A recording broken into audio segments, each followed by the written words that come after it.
everybody. Welcome to the Olimoleague finals. Hello. I'm hoping this is using the right mic and it's not sounding terrible. Yeah, it's using the right mic. Cool. Yeah, I just remember the day before we left, it hit me right away that, like, for some reason it's forced my webcam on everything, but cool, we did it. I would like to give a really, really big thank you to our first Twitch Prime subscriber that we've seen. MRK282, he subbed while we were during the sort of intro to the streams section of things. We do have a couple people who also hit us up with Twitch Prime subs, I guess, while we were over in San Diego this weekend. So if you happen to be one of those people, know that you also have our gratitude and thanks. But we got to actually see that guy sub, and he was like our the first one we got to see. I didn't realize I had a separate notification for it. Like, it says, like, very specifically that it's a Twitch has subscribed with Twitch Prime. Yeah, I used it yesterday, so I got to see a preview of it, I guess. Because I got Amazon Prime, because it's actually, like, super amazing and super cool. That's right, I got Amazon Prime too. It's like, do I sub to us now, or do I sub to, like, one of my many stream crushes? Or, oh man, the choices, I don't even know what to do. Amazing. So many choices. Like, send up subbing, it's like 100%. Well, the plan for today is to cast, at least to start off with, ByuN versus Stats, which would be a best of 3. And then both semifinals and finals. So, we're just waiting on Stats right now, actually. Still not in the lobby. I mean, Stats... I'm assuming, for those who don't know, I guess we're just kind of assuming people do know, but to inform those that don't, this is a monthly finals Olimoleague. So it's a little bit more than just your average weekly Olimoleague, as these guys are all in the studio over in Busan, the Twitch studio that was built over there. I think it's in Seoul. Or is it Seoul? My bad. Excuse me. I don't know my places in Korea. But my point is, it's a studio. And these guys are playing it live, and it's kind of interesting. Yeah, it also means that we don't have to wonder, like, did these guys show up either? Like, it's without a doubt, they're all there. Apparently, they were having, like, a little bit of a pizza party beforehand. By the way, thank you to Parapill, Logan, my man Logan, and Jimmy Jam Jars, all for those big resubs while we've been just kind of chatting around here. New Twitch Prime sub, McCraggy34. And my voice is still a little bit hoarse from this weekend. Yeah, I have to use it, but I can... It's like it's exhausted. My voice is exhausted, but it's not necessarily super scratchy. Yeah. Anyway, this is my cat. I went back to that ramen place, by the way, on my way out. I managed to convince a couple of people to come meet me there.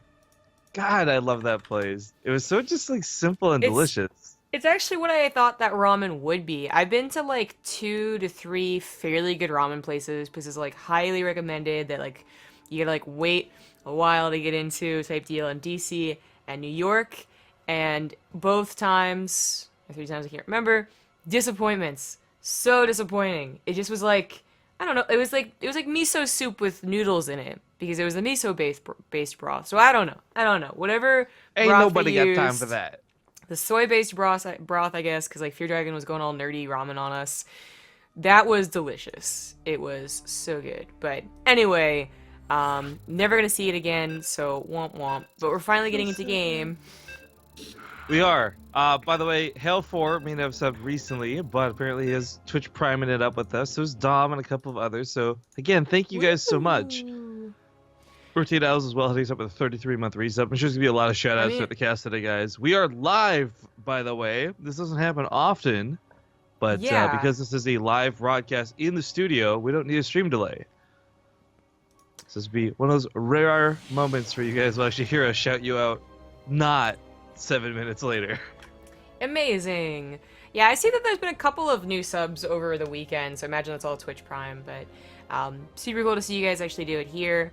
And now we're into the game. The first map is King Sejong Station against a best of 3 in the first round. In the bottom right, as the blue Protoss, he is Stats. Barcode time. Boop, boop, boop, boop, boop, boop. Top left, his opponent, none other than the one and only ByuN. Recently picked up by Team Expert, for those who didn't see. We also got Yeah. some more sub action coming in. So the Temenian, long time no see, man. What's up? 17 months, no stream delay. Mindcake also hits us up with a Twitch Prime sub as well. Thank you very much. I was really worried. You and I talked about this. We were so stoked to hear about all these cool new features at TwitchCon, and then we realized everyone was subbing to everybody that was streaming as soon as it happened, and we're like missing out on the Twitch Prime sub train Yeah. because everyone will have used them all up by the time we got home. So I'm glad to see there's a couple people who still have that option available. And I guess the quick TLDR, because maybe there's some people here who don't know, if you got Amazon Prime, connect your Twitch account with it, you'll have what is now known as Twitch Prime. It's basically Twitch Turbo with some cool extra features, like being able to subscribe to somebody for free once a month. It's actually like a lot of cool features. You get free loots, which is like it's usually combined with, I guess, the popular esports. Yes, ByuN is doing the proxy that we've been seeing a lot lately from basically the Koreans on King Sejong Station, so things are going to get heated up a little bit sooner than normal, but still have to wait for the factory and the starport to really see what happens. I mean, most importantly, the stats scout it, which is so far a no. But anyway... I just gotta put this in real quick. I love, and I look at people like Lily Canine out there who are probably like, I knew I was on the right path. Yeah, I mean, yeah. Well, anyway, the Twitch Prime thing, Geku Kinky Mouth was 23-month resub. All the love, y'all. It's really quite easy to use, and the free loots, you get a discount off of like really like popular games off like the Amazon Game Store, like 20% off, I think. And of course the free subscription, which is really easy to use. You just go to the channel that you want to use it on, and you hit the subscribe button, and it actually will like give you a choice between my free sub or a regular sub.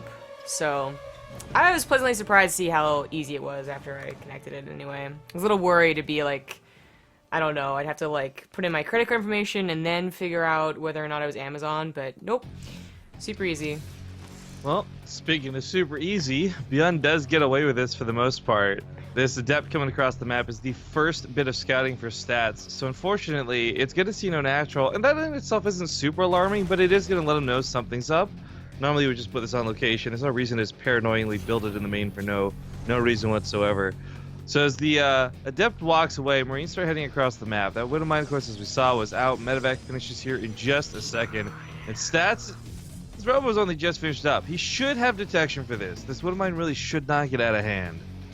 No, but it is never about just the Widowmine with this build, which is kind of the beauty of it. The point really is to get some damage done, ideally, but then to save the Medevac.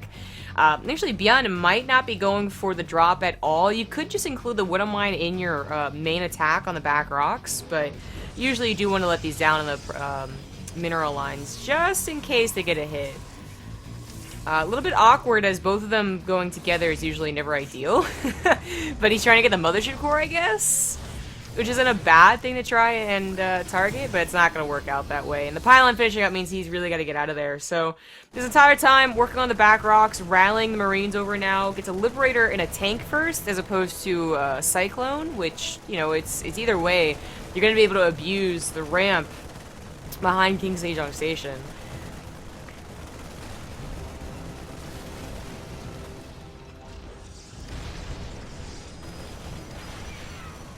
Well, we haven't seen this happen in so long. It's just so weird. I'm having like a time skip right now.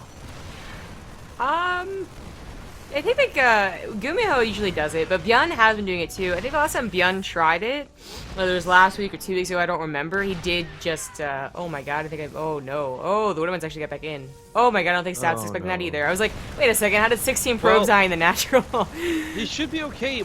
I mean, in terms of like being able to focus fire now, because it's one base versus one base, but I don't think that makes you okay in the grand scheme of things. Counterattack on the other side of the map. Should be able to tear through this pretty quickly. He was hoping and banking to get that bunker down in time. Unfortunately, though, it's not going to. So ByuN's actually pulling back off of this rather than dedicating and pushing forward. I like this choice because he has to stop this from doing damage. Yep, I think he's actually got this. The Stalkers killing the SCV build in the bunker was a little bit like of a bummer, like just slightly in range, but the army coming back is better than what Stats has. And of course, Stats is also still rallying a couple of units. Sentries and Immortal. Gonna get a tank here, which ByuN was hoping would not happen, but the second Liberator on the way will be able to siege up somewhere, maybe? Actually, I don't know. The pylon coverage is pretty good, but everything over here was cleared up. Only 9 workers died, and of course with a mule, that's actually okay. They're pretty even mining, I would say. All the production has to come back home, and it's turned into a pretty wonky game, but one that I would still favor ByuN's position, especially since he got those widow mines to get a lot of kills. Well, the first off, the fact that he's got a Liberator going to be doing any sort of harassment is nice, but I like his position a lot, mostly because of his army type. Like, this isn't something super easily countered by just 1 or 2 Immortals. It's going to be really annoying trying to catch things. The starport going down really sucks. Without a doubt, this sucks. But he did start one up, so he shouldn't be too delayed on getting more units out. Yeah. I think ideally he would have wanted maybe a second medevac from that starport. More Liberators. You can see the pylon coverage really covers that possibility of doing more damage. No Nexus still at the natural means that he can't siege up both mineral lines. I think just being able to carry around both tanks would have been the ideal, but we'll see what he gets out of it. He is almost ready to go. He might just get medevacs because he is bothering to get stim. It's like it's not even halfway done, but he'll have a lot of Marines to use it when it finishes.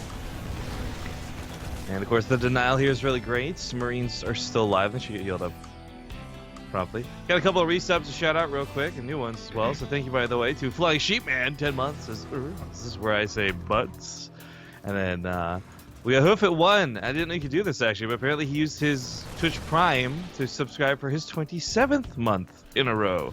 Oh, I thought you could only do it for brand new ones. So that's cool. Yeah. Well, Stats is trying some pretty fancy micro to break this, and if it was just, you know, individual unit based, like if it was just about, you know, a couple of tanks and a couple of Cyclones and a couple of Liberators, fancy micro with Immortals would be able to break that, but with the extensive amount of Marines that ByuN is now gotten to, it's not so easy. A DT walks in though, three DTs walk in. Oh, this is nice. He did scout it though. This is the second one. Once was on, the Liberator just sits up on the other side of the map. Of course, there's Overcharge, there's Stalkers, but so much focus from Stats in the front lines. Loses about 8 probes for this. Hey, you find the one place the pylon didn't really cover. Stalkers didn't cover it, but looks like the missile turret was taken down, so we have a little Triforce of missile turrets and attempt to, like, one of them will finish, and this one looks like it will. He needs all 3. That's the thing. The tanks fall back, repairs go down, pushing up that front line. This is Stats' last push. Not going to be able to break ByuN here. No. The DTs almost did it, though. I mean, they're getting a couple of CVs, but they're getting a lot of Marines, actually, but not quite enough. When behind, you go for a tactic that's unexpected. Sure. Yep. Well, unfortunately, ByuN is like 3 missile turrets now. Don't feel too helpful, but this should put him in a better position. Even though Stats is getting a Nexus right now, it's only just begun. ByuN, it's going to be silly, but he can just lift his main command center to his natural and probably still be okay once he's fully mined out. He'll have like this huge dip, of course, but it'll eventually still, I think, be better for him. He's got more CVs, and you know, he has that mule. He might wait for his second command center. I don't know if he actually has enough time to with his minerals running out, but, you know, it'd basically be like if you spend your natural, but then your third immediately comes down too with your main. I didn't realize, yeah, he'd be, the longer this game goes, the more pain in the ass one base becomes. I mean, Stats is actually in a bit better, I think. He has, like, more mineral patches, but, I mean, barely, and they're all, like, lower, so I'm not even sure that's true. Point is, they're both going to have this huge dip, I would say, in the graphs, and then should bounce up, but I do think that ByuN would bounce up a little bit nicer. I mean, he's already winning the income war still, so. He's got 2 tanks, 2 medevacs now as well, and this isn't too commonly seen in this matchup. They have the 2 tanks floating around. It is totally something you can get away with. DT scanned and taken out. Nice. Thank you to Solo Win for the 8-month resub. Woo! By the way, I loved someone in chat. Sorry if I forgot, I missed the name. Said, you know, ByuN versus Stats. This could easily be like a GSL or SSL finals, and yeah, it is the round of 8 here in the Olimoleague monthly finals, guys. If anyone is new to watching the Olimoleague, we get to watch these awesome guys go at it pretty much weekly. It's good times over here.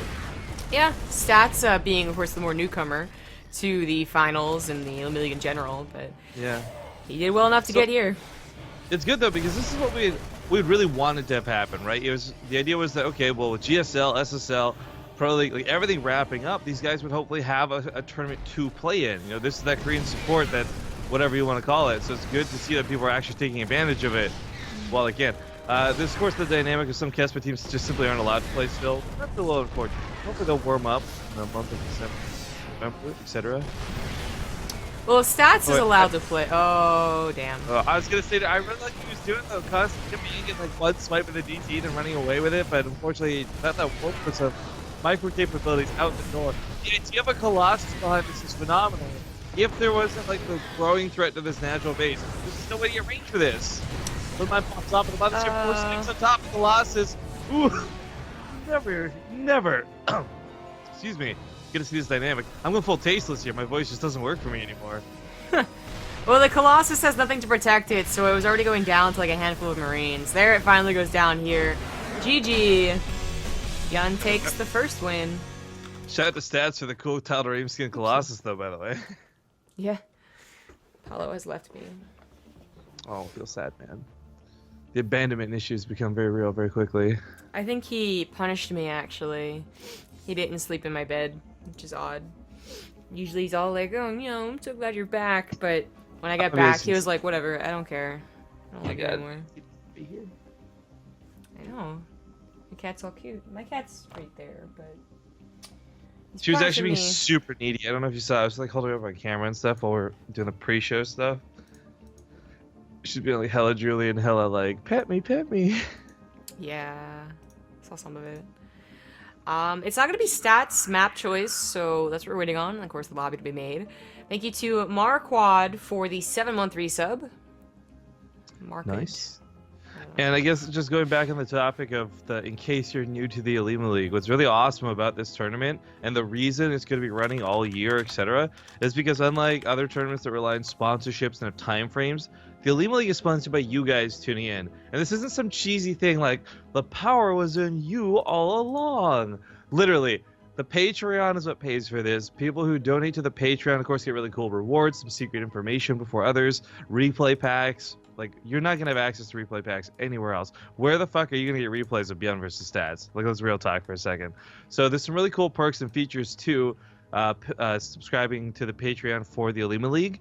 That being said, it's already doing really fucking well, thanks to all you guys. And we have these really awesome cups with really big prize pools every week, and I'm really glad that we can have this keep going. Especially with the whole recent, just like, we'll call it negativity around the Korean scene in general. Watching like Neeb stomp out people at the Keswick Cup, like everyone's starting to become like more self-aware that, you know, Korea's maybe not as crazy as it once was. But that was like, you know, fast or rewind like a year and a half ago.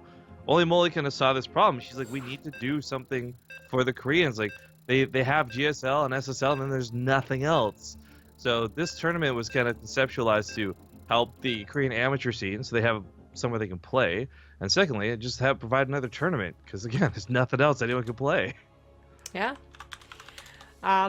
The map choice by Stats, by the way, is New Gettysburg. A reminder, Olimoleague only has 5 maps, so it used to make the finals a little bit awkward, but the finals have changed to a best of 5, no longer with the awkwardness, but still important to note whenever you see, in a best of 5, like that the last map is not really a choice, by the way, but even in a best of 3, the fact that it is such a reduced map pool, but still, I mean, they got rid of Galactic Process and Dasan Station, if you didn't know, which Dasan Station was a given. Electric Process is a little bit more interesting. Still a lot of maps that the pros actually like to choose, though. And Protoss does seem to like New Gettysburg okay. So not too surprising to see Stats go for it. But speaking of, he's in the bottom left. He's the blue Protoss. He is Stats. And the bottom right, it's going to be ByuN. Currently up 1-0. We'll see if he can power on through this or not. I already like the start for this out of ByuN. His first depot goes right on the ramp. A little bit risky, we all know, but it does prevent scouting and movement, so good way to just block out New Gettysburg. Stats going all the way up around the north, as we see. Buys a lot of time. Big shouts to KP Murray in chat, by the way. BaseTradeTV. My mom has an Amazon Prime account, so I had to make her a Twitch account to sub to you. Amazing. Anyways, I was gonna say maybe you just connect it to yours, but either way it works. Either way. Yeah. So I mean, this could have been a little suspicious for Stats. He was just proxied. He was just cheesed. to have his probe go all the way around, it might have been a little concerning to start off with, but it eventually gets here, and it's not like, you know, it gets here, it sees the barracks, it's usually a-okay, and it's gonna see the command center even if it bothered to wait around a bit. There we go, so he confirms. I don't think it was worth confirming, because he didn't see a Reaper come out of that. Oh, denied! And maybe he didn't click on the gas. Either way. He could have stuck around even longer, actually, and probably seen the second choice of production facility, which is a barracks, but well, I think he has a good grasp on what's going on. Now he can pretty comfortably play on 2 bases and probably even to 3, to be honest. As most Protosses are, you know, trying to get to that fairly quick 3rd base, like 5:30. And New Gettysburg usually is a good map for that. It's also a fairly good map for the Stargate opener. Once you get, you know, around the air blockers, that is, it doesn't derp around, then of course it's kind of close by air, and just Stargate openers in general, they're okay. Like, they're pretty good. You know, they give you oracles for Revelation, they give you phoenixes to stop a Wood of Mine drop or whatever is happening. And I see it on New Gettysburg. Makes sense. By the way, just to clear up some of the confusion in chat, I know that this may have been asked a bit in sarcasm, but I want to make sure people are perfectly clear. Well, normally, BaseTradeTV gives out replays to all subscribers, and that will apply to all the new guys, Twitch Prime, etc. The Olimoleague replays have always been exclusive to the Patreon. You'll never get these replays for subscribing to the BaseTradeTV. You can only get these replays by subscribing to the Patreon for the Olimoleague. Yep. Well, it is an Oracle opener. Now, ByuN does not know about this. ByuN, as I said before, he did not get the Reaper, which would have been a little concerning, you know, not to see Reaper expand, but they said, I think, seeing the command center was information enough. So he did not even get, like, a glimpse of, like, a Nexus. It's, like, usually a given the Protoss is on 2 bases, but sometimes they do 1 base build. But there's a couple of different reasons not to get a Reaper on this map. I mean, first of all, it's really hard to actually get in the base. There's only 1 entrance in the natural, so once they have the natural, you're kind of, like, out of luck. And then 2, it's usually a 3-base map. So, like, if you wanted to bet on the build they were doing, a Stargate opener into a 3rd base would be a pretty good bet. You don't actually have to have the Reaper to scout that. What? I know. As you can see, ByuN, I mean, he has Marines in the mineral lines, so it's taken care of. Now, Stats doesn't want to lose the Oracle willy-nilly, so he doesn't, like, try and dive on top of it, but it's effectively been denied, I guess. It's a pretty harsh word for it, but that's what happened. Actually, Stats not going for the 3rd base, goes for... This is his 3rd gateway, never mind. Well, 3rd gateway, but, of course, more interestingly enough, Robotics Bay pretty quickly, so...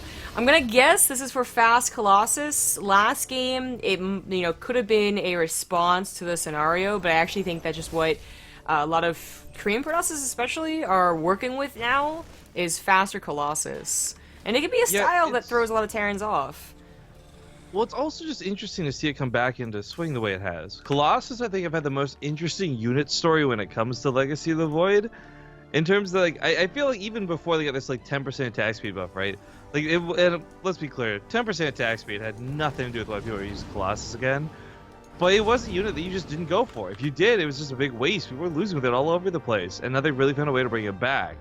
And I think to go for this early, it's a little bit risky. Especially with the Stargate opener, there's just not going to be a lot of fodder for it. It's going to be a unit that's really strong, but has nothing to protect it. Yeah. But that being said, if Stats is given enough time, if this is something that goes on for more than like a quick attack, I mean, he sees all this with the Revelation anyways, he'll be able to get more than 2. Once you on like 2 Colossus, 3 Colossus, it's a lot easier to use them against ByuN. Now, ByuN, remember, does not have any vision on what's going on. He has no idea the 3rd base is being taken right now. It's usually a given, but still, he doesn't know how defended it is. He doesn't know it's robotics tech, but... You know, how much this guy ladders and how much he's actually been playing pretty deep in the tournament runs, I think he's well aware of what's the most common Protoss style. We're going to go ahead and correct you. He's got that 3rd eye vision, alright? Because ByuN sometimes plays this game like he can see things that nobody else can. Okay, fair enough. But your comments on, like, the early game for the Colossus, totally correct. Like, when they only have 1 Colossus and a handful of units, their force fields basically gotta be good. Exactly like Heart of the Swarm, really. So it's kind of like... Yeah. It's like the expected thing, I guess. I go to all Battlestar Galactica here, like, it'll happen again. It's happened before, it'll happen again. But, like, you know, a year ago, Colossus builds as Heart of the Swarm. You couldn't do it. It was more about mass gateway builds, and it's been a long time now. But it's come full circle again, so it's like, okay, your sentries have got to be the most important thing in the early game when you only have one Colossus. But after you defend this push specifically, the Protoss usually like really jumps ahead. They actually start warping in 7 Adepts at a time, or 7 Stalkers at a time, and have a second Colossus to work with. But this Colossus is actually a little bit alone here.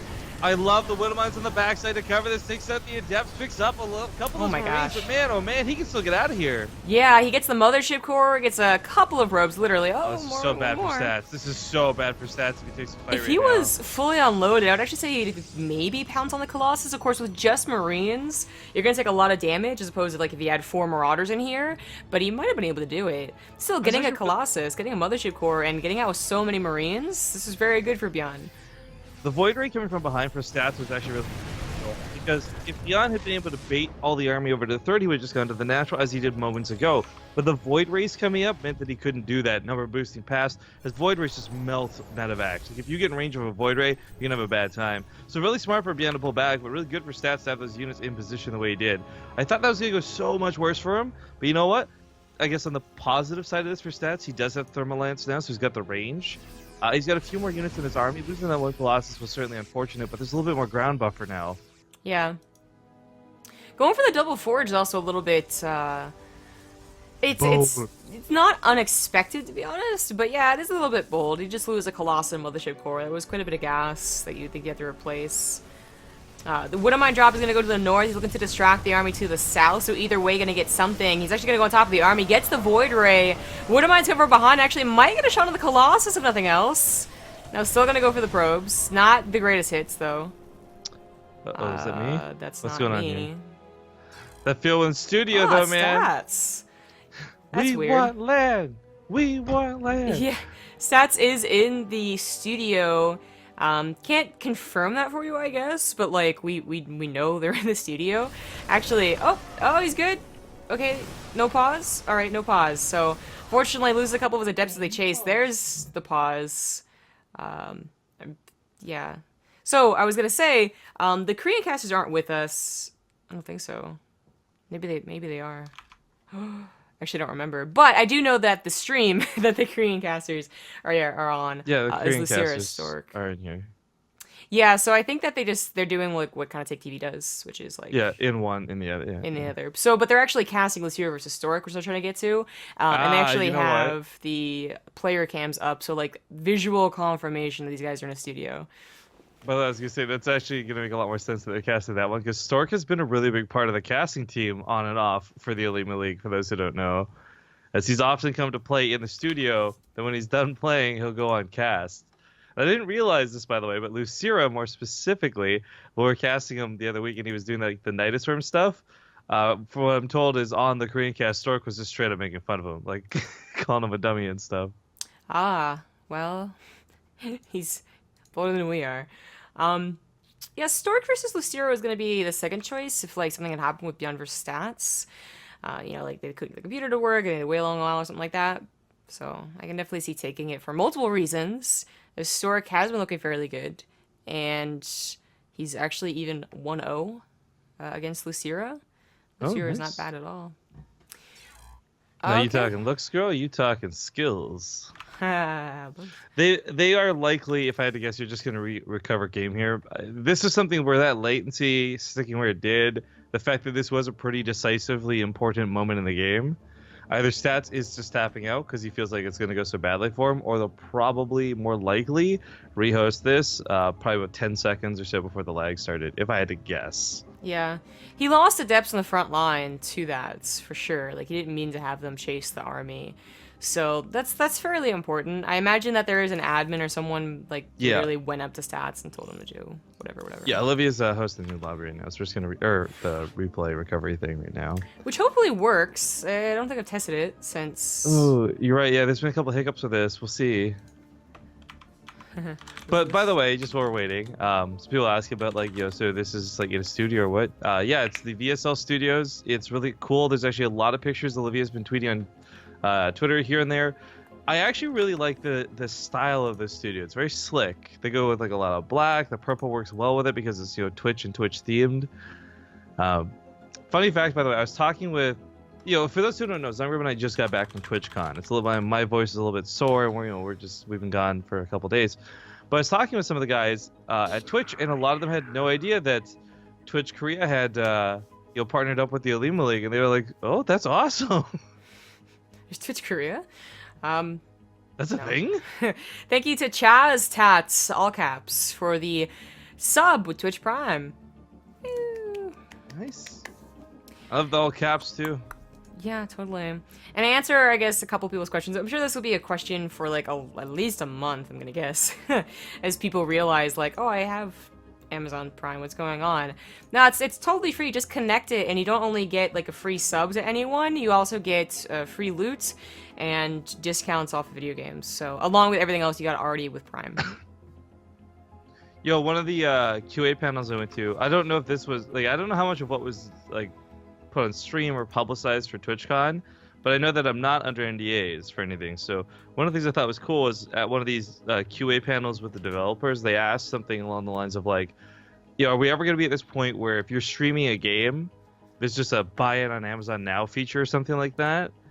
And they kind of gave this very like, maybe wink, like can't say for sure, wink, just, ears to the ground, wink, sort of answer type thing. So that'd be kind of cool, like on top of all this other Amazon stuff. I'm sure there'll probably be discounts and all these other great things for the Prime members, but just generally speaking, even for those who don't use Amazon or don't use Amazon Prime, I love that there's just so many improvements to the site coming. Yeah. We've been so focused on StarCraft, we don't really think about Twitch that often. So when I heard all these things, it's just like a million things shotgun at my face of all these cool features and changes and tweaks. Mm-hmm. That's a pretty cool thing. It would be really cool if they paired it up with your, if you have an Amazon referral link, or just gave everyone who's a partner streamer a referral link. Yep. But Something like that, yeah, that'd be cool. we're finally getting into the game. So supposedly this is actually going to work, but I don't think it did. So. Well, the thing is, though, they're in a studio. It's just like a dream Oh, hack. no, it did! Oh, beautiful! Oh, they fixed it. Nice. For those who don't know, the problem that was here was like this part of this was gone. The replay blocker part was gone, and people could just see what was going on. I think, though, what's nice is this is a studio, so if it was going to be broken, they could have just had the players step away from the computers for a moment while we like got to this point and paused and all that. Yes, that's what they had to do at Montreal, so... It's a funny fix, but it is a fix. But it's finally legitimately fixed. You don't have to worry about it. Very happy to see that. So, this was a massive issue. That also means that the input timer was fixed too, because the other problem was that, you literally started from 0. So, like, you had to fast forward. But now you can just put in, like, 10 seconds before the lag, before the game ended. More Twitch Prime action coming at us. Istiat. Oh, God, that was such a bad... That was like a Borat. It sounded like I was impersonating Borat. Ice-T-A-T. I like Istiat. Don't need that. There we go. This is gonna be cutting it tight, actually, considerably on this tag. Like maybe I would have saved like 5 seconds sooner than this, but I guess they're ready. They're both okay with it. Hex Light, thank you so much for using that Twitch Prime. Twitch Prime just in Twitch time. Looks like ByuN is gonna get pushed back by this. The Colossus were mid-shot with Salah come in, but Widowmines also professionally dodged there by stats as the probes were pulled away. Only 4 ended up dying for this.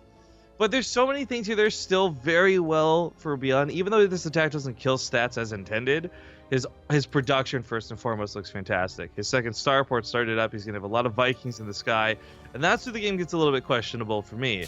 I love everything on the ground. I love the Marauders, the Marines. Hell, I love even mixing the Liberators. But too often, I think the problem still exists where you can over-dedicate to Vikings. If you make 40 Vikings, but they only made 3 Colossus, it's a lot of dead supply. That is true, but ByuN is pretty much... He's always been one of the few people to master late game TVP, whether it's Heart of the Storm Wings, Liberty, or Legacy of the Void. He snipes the Colossus and gets out. He's had 1-1, by the way, for a very, rather long time. Multiple fights, whereas, of course, Stats had to catch up with the Double Forge. Now finally caught up, but falling behind once again. But yeah, ByuN is a master of the late game. So whereas other people, you would just be like, okay, they're gonna mess up their Ghost control, they're gonna mess up their Viking control, they're gonna die. ByuN does not. So I am looking forward to seeing his late game control. Cancels and Nexus, I'm pretty sure. Liberators get a couple, like literally a couple of probes. I guess he rebuilt that one Void Ray. Yes, he did. This is interesting to see the one Void Ray come out. I know, like, I think SOS got like a couple of Void Rays in addition to his Colossus tech, which is just it's a weird decision, I guess. Sometimes he gets Cyber Medevac, sometimes he can help out against a Liberator, but usually one Void Ray or 2 or 3 Void Rays isn't super helpful. Ghost Academy, double Viking, or triple, quadruple, that's the word, but double Starport Viking production. That's where I was going with that. All pretty important stuff, and, I mean, ByuN, I think he'll take a fight if he sees one, but right now it is a pretty scary position, as you don't have all of the Vikings maybe that you would want, and you don't have your Ghost quite yet. But Stats doesn't have Storm yet. He doesn't even have Resonating Glaives yet, so I think just the Vikings would be enough, as long as he can take out the Colossus fast enough. But now it's up to 3 Colossus again. Yeah, I don't think 6 Vikings will quite cut it. It's 10. They're rallied over, I guess, now. There we go. 10 Vikings might be able to, yeah, with a Concave as well. Probably send those in a little bit forward if the Stalkers aren't paying attention.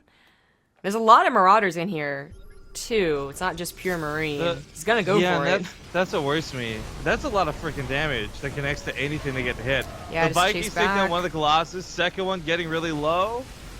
It's gonna go down. Like, this is why it's something so simple. Oh, whoops, he doesn't target fire. Actually, target fire is the Void Ray. That was a little weird. Yeah. Not a bad choice, though, because while this goes on, ByuN has been stuttering back and forward with these Marauders, with these Marines. Last shots on this Viking take out the Colossus, and Marauders are just going to absolutely dominate everything remaining. 18 to fight to 13, and Stats is the game. It's pretty much over with this attack. It is over. GG. ByuN takes the 2-0. Forgot to put on the score. Oh, well, whatever. I guess not just the game, but also the series, yeah. Yes, that is the series. Round of 8 hype.